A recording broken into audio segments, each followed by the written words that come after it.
felicitar a dos personas, o a dos familias, vamos a decirlo así, a dos familias. En primer lugar, quiero felicitar a Héctor y a Jackie por excelente coordinación de la actividad, junto con la otra familia que fue Pito, la familia Pito, Damari, Leonelis, se me olvida el nombre de Joan, tengo que aprender ese nombre, Joan. Ellos ofrecieron su casa, nos atendieron de una manera exquisita y deliciosa, y todo estuvo extremadamente perfecto. Yo diría que perfecto, nos hemos gozado de alguna manera. Lo único que fue que el aire acondicionado lo pusieron un poquito high y después le bajaron el volumen al aire. Por el aire fue que yo fui. Tienen que comer con aquel aire. Y la pasamos exquisito allí, nos disfrutamos muchísimo allí en un tiempo donde compartimos, donde hubo mucha coinonía, pudimos hablar con algunos hermanos y pudimos disfrutar del domino. Para aquellos que juegan domino, nos disfrutamos mucho los dominos. Inclusive pude ver varias caritas en las que dije, wow, sí saben jugar domino, sí saben. Yo lo único que hago es poner ficha, pero me acabo de dar cuenta que hay unas hermanas como Evelyn Muñoz, como Fran, como Rosa, que juegan un domino espectacular. Pito, que juega también. Pero ya Pito me lo había dicho, pero me sorprendió de otros hermanos. Inclusive, mire si fue tan sorpresivo que en un momento dado estaba jugando Pito y Fran, ¿verdad? El primer juego, Pito y Fran versus Rosa y Evelyn, y Yareli se me acerca y me dice, oye, pero mira lo que están jugando en la mesa, estos hombres les van a dar una pela a las mujeres. Y yo le dije, no sabes, si están ahí jugando es por algo. Además, a lo mejor lo que ellas quieren es divertirse, ser parte de muchachos. No voy a decir más nada para que no quede grabado, pero los que estuvieron ahí saben qué sucedió. Saben qué sucedió. Pero ellos lograron sobrevivir. Esto fue cogiendo de medio, llevan para Chiva, vos, van para Chiva. Iban por ahí gritando Chiva, pero no se fue la única intento de Chiva. Hubo un segundo intento de Chiva cuando se sentó el pastor y su mamá. Así que eso también hay que decirlo, nos llevaron 175 a 0, pero gloria a Dios por pasar un tiempo extraordinario entre los hermanos. Bueno, habiendo dicho eso, quiero entrar rápido a la palabra y espero ser switch up to the point. ¿Qué tal si nos ponemos de pie y ustedes buscan en sus Biblias la primera carta de Pedro,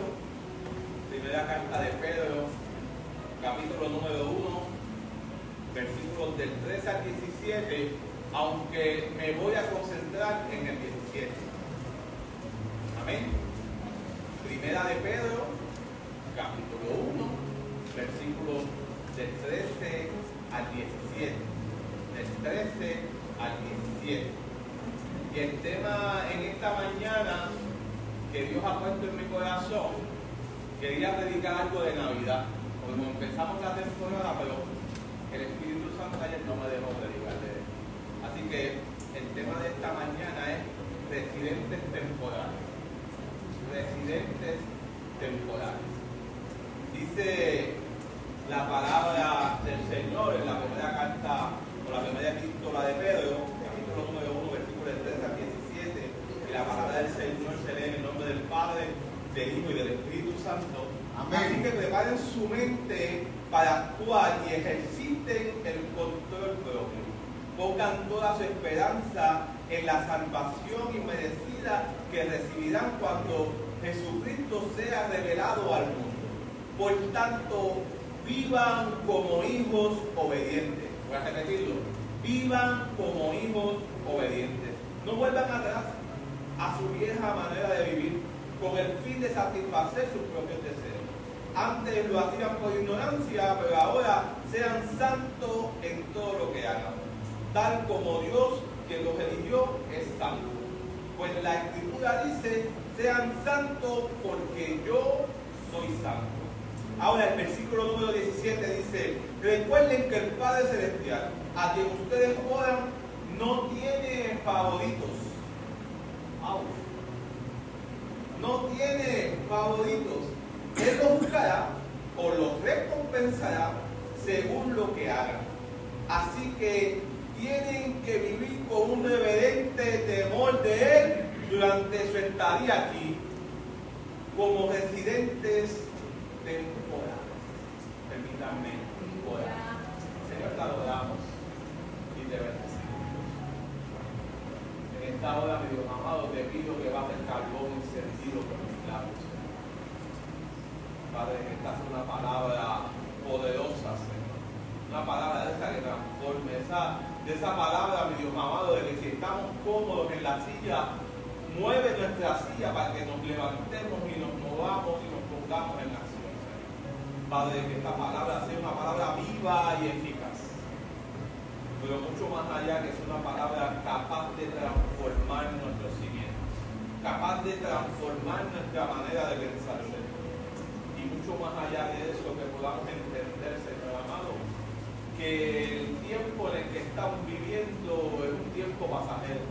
Que tú creas temporadas tras temporadas, mi Dios, con el fin de que nosotros podamos entender que cada temporada es temporal. Y que nuestra residencia no es aquí en la tierra, sino que tú tienes cosas grandes para nosotros también en los cielos. Empezar hablándoles de una anécdota. De un día estaba una oruga, estaba construyendo su capullo, su caparazón, y está centrada en un árbol, de una esquinita del árbol, y mientras ella está construyendo su capullo, está construyendo su caparazón para comenzar la metamorfosis de su cuerpo, a comenzar su transformación a lo que Dios la convierte en su próxima etapa, pasa un saltamontes en el que cae en una de las ramas. Y el saltamonte le dice a la oruga: ¿qué estás haciendo? Y la oruga le dice: estoy construyendo un capullo porque quiero empezar a prepararme para el cambio que Dios tiene para mí. Y la oruga le dice, el saltamonte le dice: ¿pero para qué? Si no importa el cambio que tú puedas tener, tu lugar siempre va a ser el árbol. A lo que la oruga le contestó: no, el árbol no es mi hogar. Pronto iré a muchos lugares, visitaré muchos lugares, porque así Dios lo ha determinado.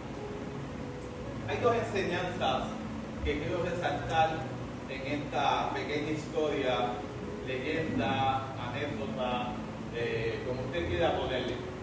Y es que muchas veces, muchas personas viven como el saltamonte. Viven brincando de árbol en árbol, llegando y desmotivando a los que están teniendo una mente centrada de lo que Dios quiere hacer en su vida. Y hay otra gente que son como el saltamonte, que transitan por la vida.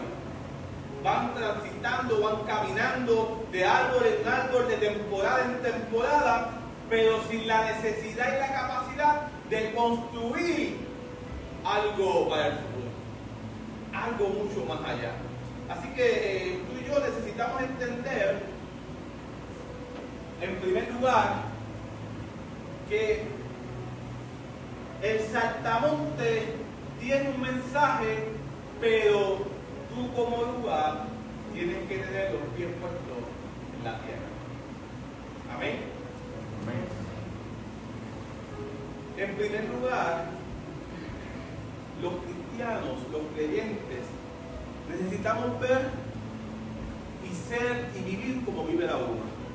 La oruga estaba clara que el árbol era un lugar transitorio. La oruga sabía de dónde viene y hacia dónde va. Usted como creyente, usted tiene que saber de dónde viene, de dónde Dios lo sacó, pero también tiene que saber y entender hacia dónde va. Los cristianos no podemos estar viviendo en una temporada sentados esperando a que algo pase. Nosotros tenemos que empezar a movernos con nuestra experiencia, a entender que Dios está creando los movimientos para que tú puedas salir de tu capullo. Así que esto significa que tú como iglesia, tú como creyente, no puedes centrarte en que Dios tiene un plan para ti o tiene un plan para tu hermano y no para ti. Tú tienes que centrarte, tienes que esforzarte, tienes que luchar para que puedas entender que el proceso por el cual tú estás viviendo, el proceso por el cual te ha tocado vivir, el proceso, llámese como se llame, en el que tú estás, es temporal. ¿Hay alguien que pueda entenderlo? Yo te quiero decir en esta mañana que tu proceso es temporal. En primer lugar, somos seres humanos en el que vivimos en la tierra porque aquí somos temporales. El plan que Dios ha trazado para ti no es simplemente lo que has estado viviendo, sino que Dios tiene algo más, pero tú tienes que moverte con el común acuerdo a poder alcanzar el propósito y el objetivo que Dios tiene para ti. Quizás tú piensas que tu propósito es envolverte como la oruga en un capullo, y quizás tu pensamiento que te ha llegado es que el único lugar que has destinado es el árbol. Pero un creyente que sabe de dónde Dios lo sacó, que entiende hacia dónde va y que comprende los tiempos que Dios tiene para nosotros, necesita saber que el árbol no es su hogar. Yo quiero resaltar dos cosas. En primer lugar, no te estoy diciendo que te vas a ir de esta iglesia. Eso no es lo que estoy diciendo. Cancelo ese pensamiento ahora. Lo cancelo. Lo que te estoy diciendo es que tu vida espiritual no solamente se tiene que agarrar y tiene que vivirse de lo que se vive en la iglesia. Tú no puedes vivir tu experiencia de vida solamente conectado a lo que recibes un domingo. Tú necesitas hacer como la uva. En ocasiones, encerrarte para leer la Biblia. Encerrarte para conectarte con Dios. Encerrarte para renovar tu pensamiento en Dios. Hay gente que vive pensando en el saltamonte. Sí, porque hay gente que vive una espiritualidad dependiendo del que está al lado. Se sacrificó no solamente por el que está al lado, sino también porque quiere tener una relación contigo. Necesitas conectarte con Dios. Necesitas leer la palabra de Dios. Necesitas tener una relación personal con Dios. ¿Qué conlleva eso? Dos cosas, quizás tres. En primer lugar, convencerte de que lo que hacías antes tiene que mejorar. De que quizás el tiempo que yo dedico a los juegos, al celular, quizás el tiempo que yo dedico a los deportes, tiene que ir menguando para que yo relacionarme y pasar más tiempo con Dios. En segundo lugar, necesitamos entender que usted y yo no somos creados para vivir en medio de una expectativa de vida en la que es una expectativa de vida difícil para nosotros. Dios no te creó para que tú vivas en tu crisis. Dios no te creó para que tú vivas en tu problema. Dios no te creó para que tú estés constantemente pasando tiempos de dificultad. Dios también te creó para que alcanzaras la victoria. Amén. Mire, cuando Pedro está escribiendo esta carta, están pasando unas cosas bien interesantes en el contexto del tiempo de Pedro. En primer lugar, Pedro está escribiendo esta carta bajo el Imperio Romano. Los que gobernaban era el Imperio Romano. Así que el estilo de vida que había convertido a Jerusalén era un estilo de vida enfocado en los romanos. Y en medio de esa historia, este año, más o menos cuando se escribe esta carta, se escribe aproximadamente del 60 al 74 después de Cristo. Y aunque la gran persecución no se había dado por completo, ya existían algunas cosas, algunos rasgos que quizás usted y yo hemos estado viviendo en este tiempo. Y yo te lo quiero mencionar, son cuatro puntos. En primer lugar, no los voy a desglosar para poder ir avanzando. Pero lo primero que esta gente empiezan a recibir es un rechazo social. Aquí nosotros los cristianos recibimos, sin darnos cuenta, un rechazo social. ¿No se han dado cuenta? Nosotros tenemos un grupo de amigos y de repente te conviertes al cristianismo, ¿verdad? Aceptas al Señor en tu corazón y la gente como que ya no te invita. La gente como que te deja de hablar. La gente como que ya no se quiere relacionar contigo. Porque estamos experimentando un rechazo social. Quizás la oruga, en medio de su capullo, lo que está recibiendo es un rechazo social del saltamonte. ¿Para qué te vas a crear cambios dentro de ti si tú no tienes más nada hacia dónde ir? El lugar de trascendencia tuyo es el árbol. Es este lugar, no hay más nada para ti. Lo otro que recibieron esta gente es una marginación económica. Yo puedo decirte que en el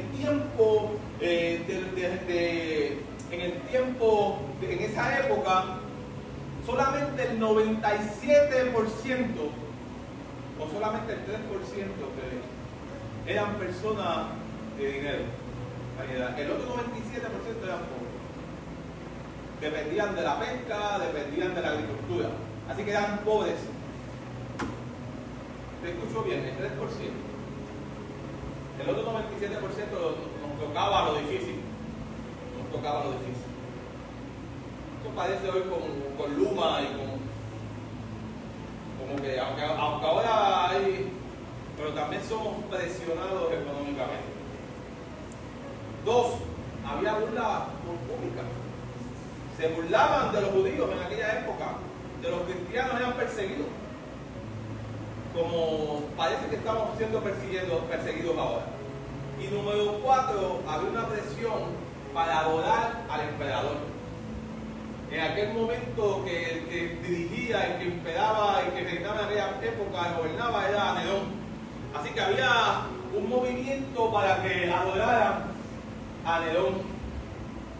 Así que ser cristiano significaba ser visto extraño, ser peligroso, ser desleal al imperio. Ahora, ser cristiano también parece ser desleal a la comunidad, ser desleal a la cultura, ser desleal a la sociedad en la que vivimos. Así que estos creyentes del que Pedro les está hablando ya se sentían extranjeros en su tierra. Así que lo que Pedro está resaltando es, si ya te sientes extranjero, yo creo que tú sepas algo, es que este lugar de pertenencia no es tuyo. El lugar tuyo de pertenencia es el cielo. Yo no sé usted, pero yo vivo agradecido de lo que Dios me da aquí. Pero también pensando en que lo que tengo aquí no es mío, sino que es temporal, es transitorio, porque lo que Dios tiene para ti y lo que Dios ha tenido para mí está en los cielos. Hay una recompensa en los cielos. Hay una recompensa en los cielos. Así que dentro de esta temporada de que está escribiendo Pedro a la iglesia, Pedro está resaltando unos puntos importantes en esta carta.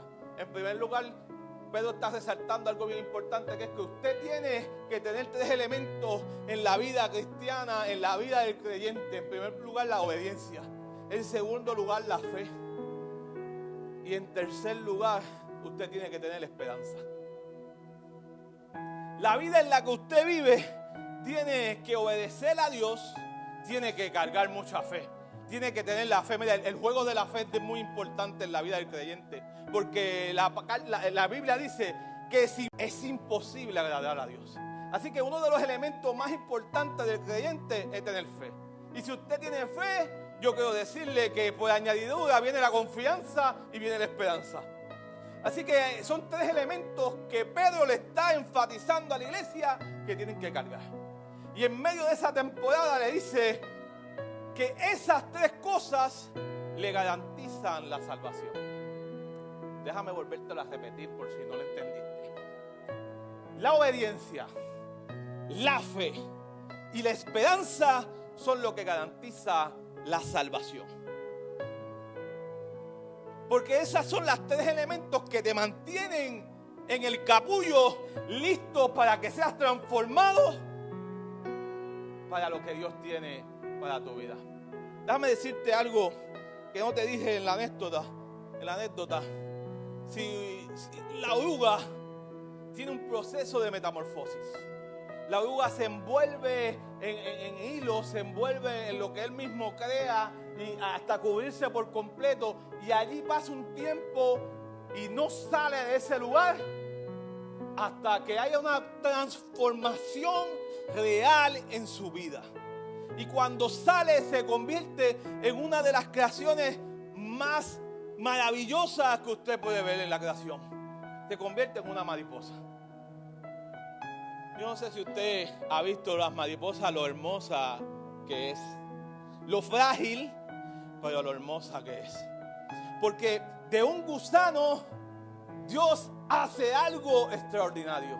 Y no quiero decirle a usted, no sienta que yo le estoy diciendo gusano, pero le estoy diciendo que Dios tiene algo más de lo que tú estás formado.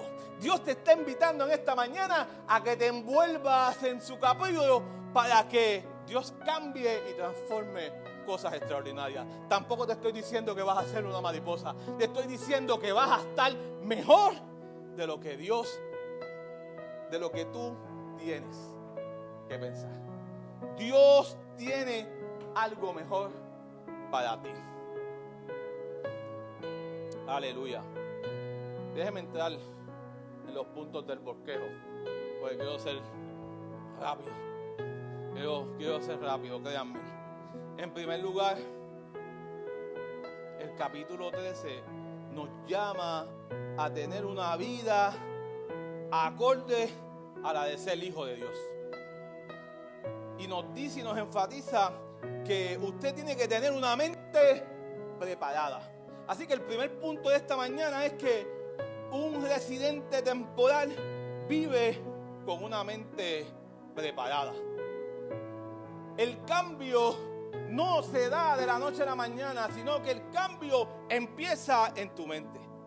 Déjame profundizar aquí.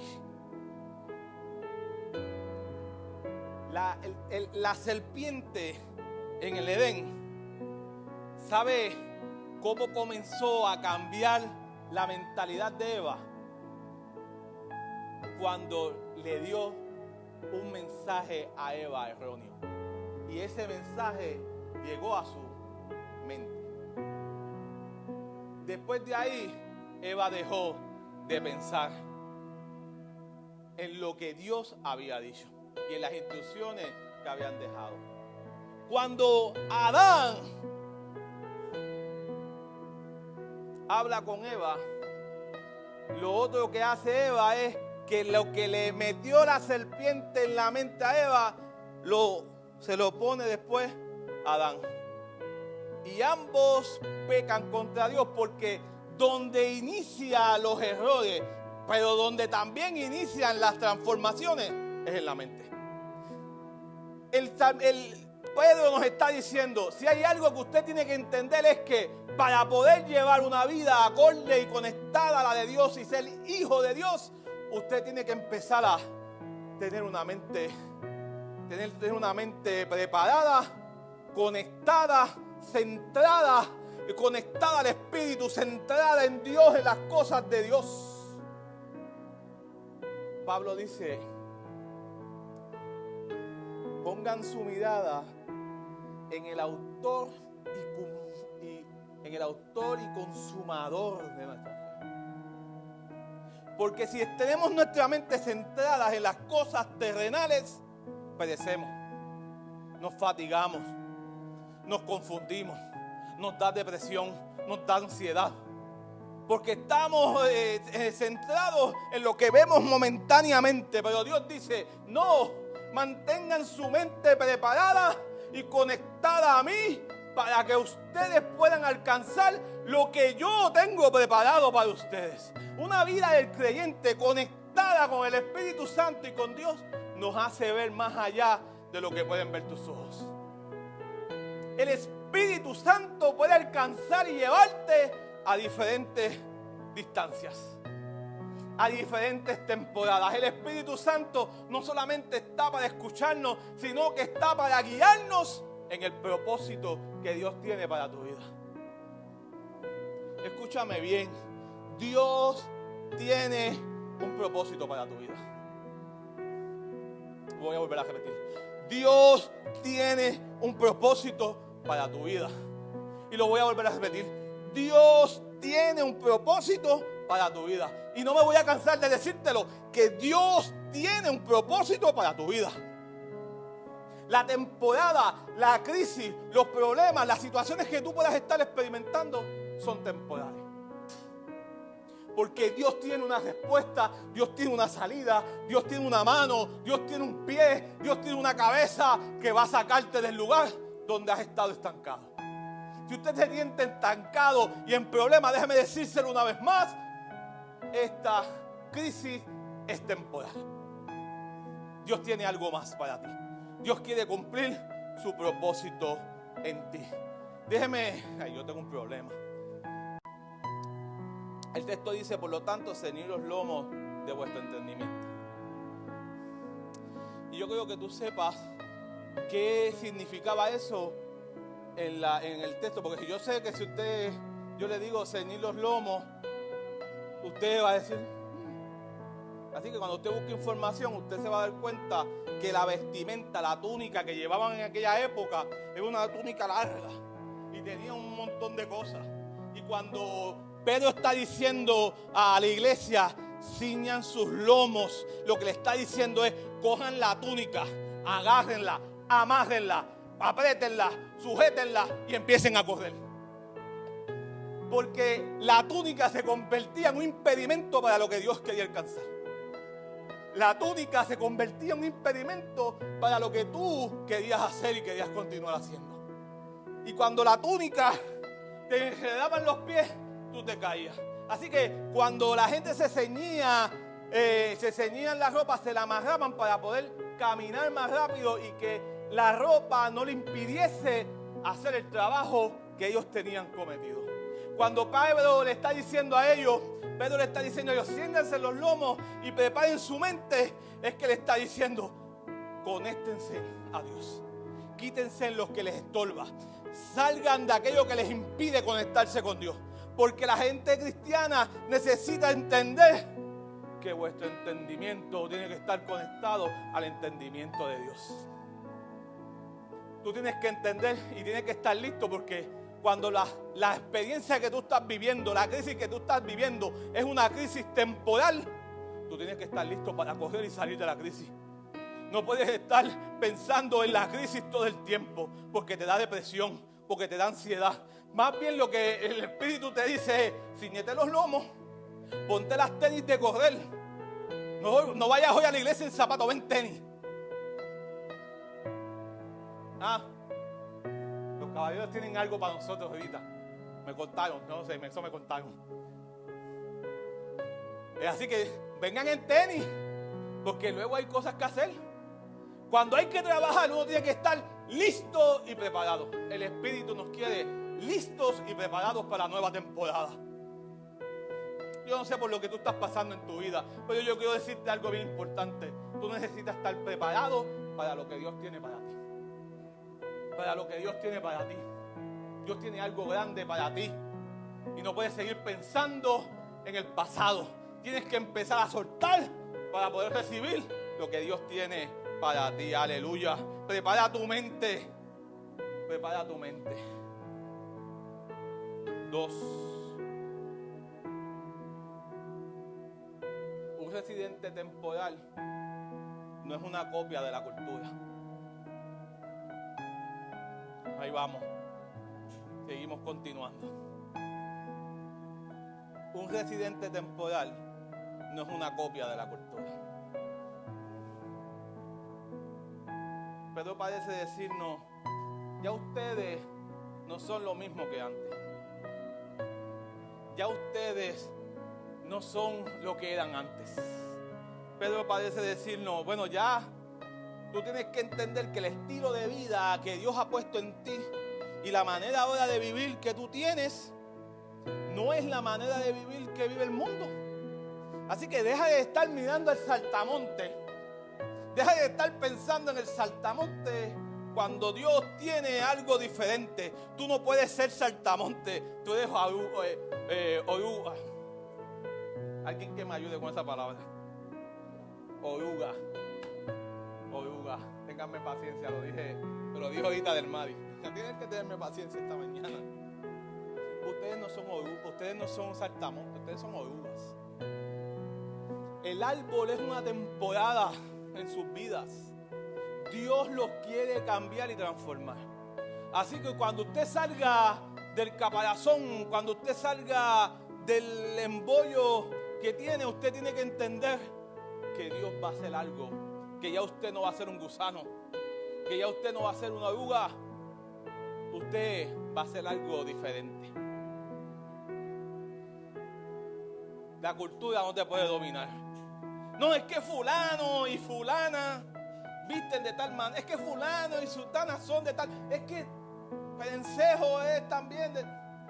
No. La manera que Dios tiene de vivir para ti es una manera mucho mejor. El llamado que tiene Dios para tu vida es que vas a vivir de una manera diferente.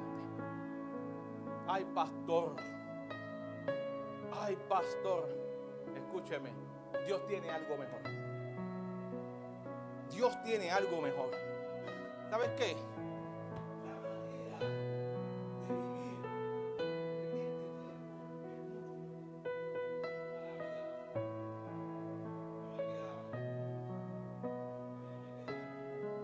la temporada mía pasada no es mejor que esta temporada que estoy viviendo.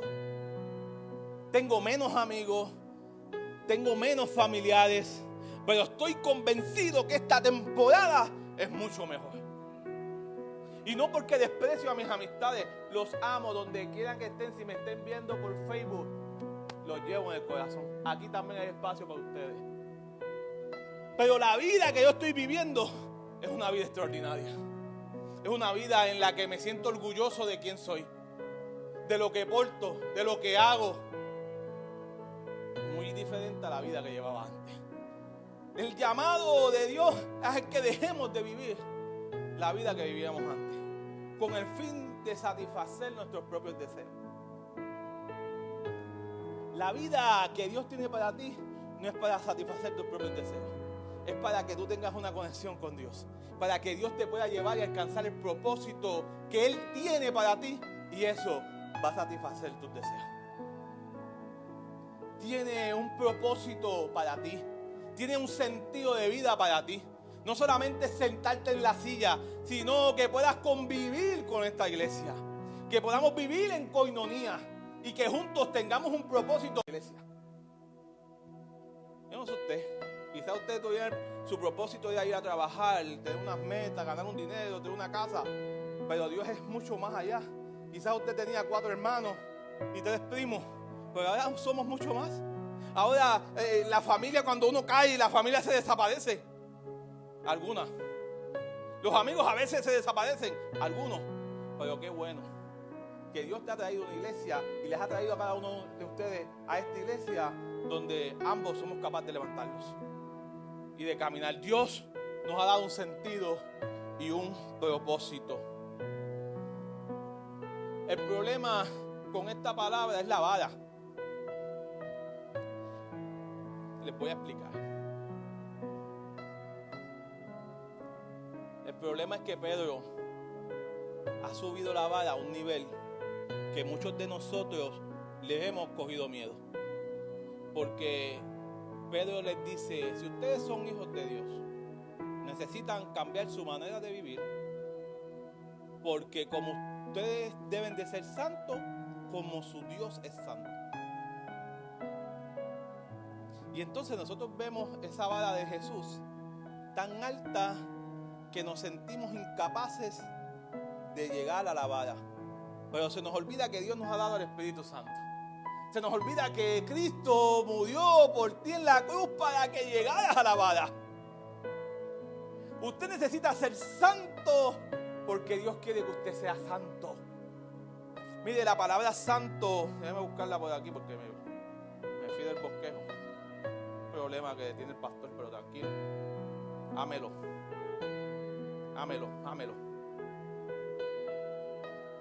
La palabra que utiliza el griego es agios, que muchos ven es la palabra santo y se complican. Agios lo que significa es diferente. Entonces lo que Pedro está diciendo, conectado a la cultura y a la sociedad, Pedro lo que nos está diciendo, ustedes tienen que ser diferentes, porque Dios es diferente. Si usted quiere ser hijo de Dios, escúcheme, usted tiene que ser diferente. No puede ser como su hermano que se enoja cuando da un corte de pastelillo. Yo sé que Dios trabaja en nuestros corazones, pero usted tiene que ser diferente. Usted no puede maldecir. Usted tiene que controlar el temperamento. Usted tiene que controlar lo que usted dice, lo que usted hace, porque usted es santo. ¡Auch! Yo sé que eso va a complicarnos la vida. Tranquilo, pero intente ser santo. Ponga de su parte para ser santo. Eso no significa que no vamos a tener errores en nuestra vida, pero sí necesitamos ser obedientes y necesitamos decirle a Dios, perdóname por lo que he hecho hoy. Por eso es que es importante orar todos los días. Porque cuando usted ora todos los días, usted le pide perdón a Dios por las cosas que no debió haber hecho todos los días. Mira, Job iba mucho más allá. ¿Tú sabes lo que hacía Job? Job oraba por los pecados que él hacía y los que hacían sus hijos. Así que Job era inteligente. Dios cubría mucho más allá. Abarcaba ese perdón, lo buscaba abarcar mucho más allá de lo que es él. Ore por su familia. No deje de orar por su familia. No deje de orar por su familia. Dios tiene una cobertura para usted, pero si usted es capaz de extenderla, cubre su familia.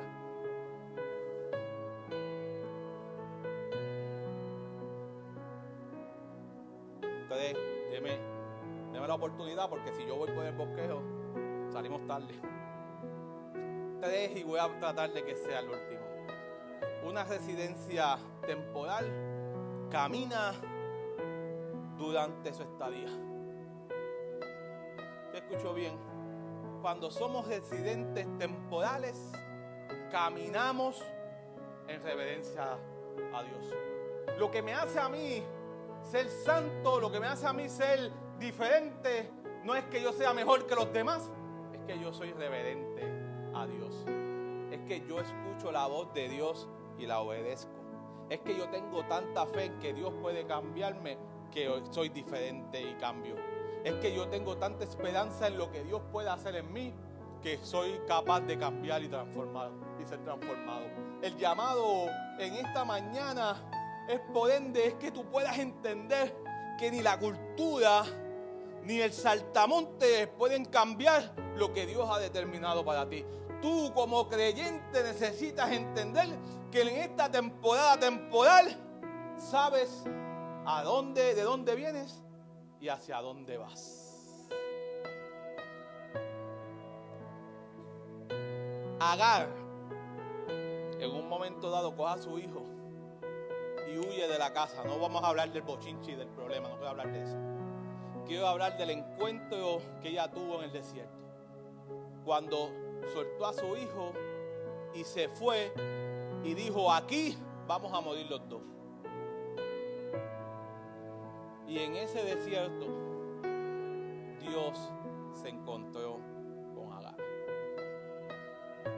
Mientras Agar había dejado a un hijo un poquito en un lugar donde no podía escuchar el llanto del nene porque no tenían para comer, Dios escucha el clamor de Agar. Y lo que le dice es: ¿de dónde vienes y hacia dónde vas? Escúcheme bien. En nuestra vida nosotros tenemos que saber que tenemos etapas temporales. Pero si hay algo que tenemos que saber, es que necesitamos saber de dónde venimos y hacia dónde vamos. El no estar convencido de dónde venimos y hacia dónde vamos nos hace volver hacia donde estábamos. Uno de los problemas importantes en el medio del desierto es que el pueblo dio 40 años vuelta por allí porque deseaban volver hacia donde estaban. Escúchame bien, iglesia. Una iglesia que sabe que su residencia aquí es temporal, tiene que saber hacia dónde va. La iglesia tiene que saber que este lugar, esta estructura, se queda. Porque yo me voy con Cristo. Pero yo me voy con Cristo. Y yo espero que todos digan amén. Porque yo quiero recibir y que mi iglesia me acompañe. Yo quiero gozarme en los cielos. Una iglesia que sabe de dónde viene y hacia dónde va, sabe que Dios lo sacó del lodo cenagoso, pero vamos para el reino. Mire, termino con esto. Una iglesia o un creyente que pasa una crisis necesita saber una cosa bien importante. Cuando usted se va para un hotel, Henry, ¿tú qué te vas de crucero? Pronto te vas de crucero. ¿Tú qué te vas de crucero? Cuando tú llegues al camarote en el que tú vas a estar, tú no vas a poner un clavo allí. Tú no vas a poner un cuadro. Tú no vas a poner pintura en ese. Tú no vas a hacer nada de eso. Tú ni siquiera vas a recoger la cama, muchacho. Allí va a haber alguien que te la va a recoger. Y todos los días te van a poner la toallita de un animal diferente. Pero ese no es tu casa. Tú llevas una maleta porque esa no es tu casa. Tú llevas un pantalón como un pantalón corto y un cepillo de dientes. Porque ese no es tu lugar. La crisis en la que estás viviendo, no la decores. No le pintes las paredes a la crisis. No le pongas un cuadro con tu foto a la crisis. Ese lugar es temporal. Ese lugar no es tu casa. Ese lugar no es tu casa. Yo no sé a quién yo le estoy hablando en esta mañana. Yo no sé a qué Dios me sacó a mí del texto que yo tenía para predicarles de Navidad. Y de que Él es admirable y de que era consejero. Y Él me dijo, no, háblales de que ellos son residentes temporales. Dios le está hablando aquí a alguien que necesita saber que su casa no es la crisis. Que no puede seguir decorando la crisis. No puede seguir poniendo cuadros, poniéndose cómoda en la crisis. Porque es que esa no es tu casa. Tu casa es una casa de victoria. Tu casa está en los cielos. La enfermedad que estás experimentando no es tu crisis. Perdón, es tu crisis, pero no es tu residencia. No es tu residencia. Dios tiene algo mejor. Dios tiene algo mejor. No decores tu crisis. No decores tu crisis. Yo veo que es tiempo de que comiences a hacer maletas. Yo creo que es tiempo que empieces a ceñir tus vestidos. Yo pienso que es tiempo de ceñirte la túnica que Dios ha puesto en ti y te prepares para correr. Yo creo que es tiempo que te pongas tenis Yo creo que es tiempo que si vas para el lodo cenagoso, que te quites las botas y las dejes allí en el lodo cenagoso y te pongas las tenis nuevas. Es tiempo de que te pongas una vestidura nueva, porque Dios tiene un nuevo lugar para ti. Póngase en el pie y permítanme orar. Señor, te adoramos y te bendecimos, Dios. En esta mañana, mi Dios amado, hemos predicado tu palabra, Señor. Específicamente tu palabra, Dios. Padre, yo no sé si hay algún hermano aquí que ha estado pasando por una crisis que parece una crisis estacionaria. Yo no sé si hay alguien aquí que ha empezado a vivir en una crisis y ha convertido su crisis en su residencia permanente, Señor. Señor, hoy cancelamos ese pensamiento, Señor. Hoy ponemos delante de ti ese pensamiento para que tú te hagas dueño de él y le pongas un nuevo pensamiento. Y es que esa crisis es temporal. La residencia ahí es temporal, Señor. Dios tiene una victoria para cada uno de nosotros, Señor. Necesitamos salir de la crisis para conectarnos en el propósito tuyo, Señor. Padre, bendice a la iglesia, bendice a mis hermanos. Si hay alguien que necesita la oración, mi Dios amado, hazlo, haz que su corazón palpite de tal manera que tenga que correr al altar, mi Dios amado, para que yo ore por ellos, Señor. Pero si hay algo que necesitamos entender en esta mañana que tú nos has dicho y que el Espíritu nos ha llenado, es que esta temporada, esta tormenta que quizás están viviendo mis hermanos, es temporal. Es temporal, Señor, es temporal. Tú tienes algo más, tú tienes algo mejor para ellos, Señor. Permite, mi Dios amado, mi Dios eterno, que tu presencia, que tu amor, que tu esperanza, que tu fe, que el dominio propio que está en nuestras vidas, Señor, nos permitan alcanzar, nos permitan, mi Dios amado, dejar las cosas arregladas, porque nosotros tenemos un lugar mejor. Que hay un lugar mejor que está en los cielos. Que en medio de las persecuciones, en medio de las crisis, en medio de mis depresiones, de mis ansiedades, ese no es mi lugar de residencia. Sino que, mi Dios amado, la felicidad, la coinonía, el amor, la paz, la tranquilidad, es el tiempo en el que tú estás listo para dárnoslos, para poder ser gozosos en tu presencia, Dios. Ayúdanos, Padre eterno, ayúdanos a poder establecer nuestra residencia permanente en los cielos y que allí juntos podamos adorarte y exaltar tu nombre, Señor. Te lo pido en el nombre del Padre, del Hijo y del Espíritu Santo, y la iglesia del Señor dice amén. Dios les bendiga. Hasta aquí mi parte. Que el Señor les continúe bendiciendo. ¿Hay oración? Muy bien.